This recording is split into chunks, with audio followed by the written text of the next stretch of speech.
అవే కవి ఏంటమ్మా? సార్ వినాయక చవితి వస్తుంది కదా సార్, గణేష్ చందా ఇస్తారని. గణేష్ చందనా? ఎక్కడ ఉంటావమ్మా నువ్వు? ఇంతకీ నేను ఎప్పుడు చూడలేదు. ఇక్కడండి, వీధి చివరే మా ఇల్లు. ఓ అవునా, మరి మా షాప్ వచ్చి ఎప్పుడు సరుకులు కొన్నా చూడలేదమ్మా. మరి సరుకులు ఎప్పుడు ఎక్కడ కొంటావు? సరుకులే అండి, షాపింగ్ మాల్కి వెళ్ళినప్పుడు కొనేసుకుంటాం సార్. ఆయన ఎప్పుడైనా చూసావమ్మా? మన సొంత చివరే రెడీమేడ్ బట్టల షాపు. అవునండి, మీరు కూడా చందా రాసేస్తారా? బట్టలు ఎక్కడ కొంటావమ్మా? బట్టలండి ఆన్లైన్ లో ఆర్డర్ పెట్టేసుకుంటాను సార్. బాగుందమ్మా. సరుకులు ఏమో షాపింగ్ మాల్ లో కొంటావు, బట్టలు ఏమో ఆన్లైన్ లో ఆర్డర్ పెడతావు. చందా మాత్రం మా దగ్గరికి వస్తారు కదా. ఆన్లైన్ వాళ్ళు ఎంత ఇచ్చారు ఇంతకీ చందా? అబ్బే, ఆన్లైన్ లో ఎందుకు ఇస్తారండి చందా? మాల్స్ అసలు ఎవరు మిమ్మల్ని మాల్స్ కి వెళ్ళొద్దని చెప్పట్లేదమ్మా, ఎప్పుడన్నా సరదాగా వెళ్ళండి. కాకపోతే మమ్మల్ని ఎంకరేజ్ చేయండి. మేమందరం మీ అవసరాలు తీర్చడానికే కదమ్మా ఇక్కడ షాపులు పెట్టుకుని పొద్దున్న నుంచి తెరిచి కూర్చున్నది.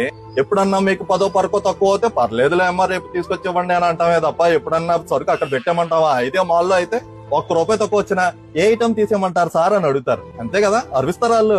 ఏ అవసరాలకైనా ఎవరికి ఏ ఇబ్బంది వచ్చినా సరే ముందు వచ్చేది మా లోకల్ షాప్ వాళ్ళే అమ్మా.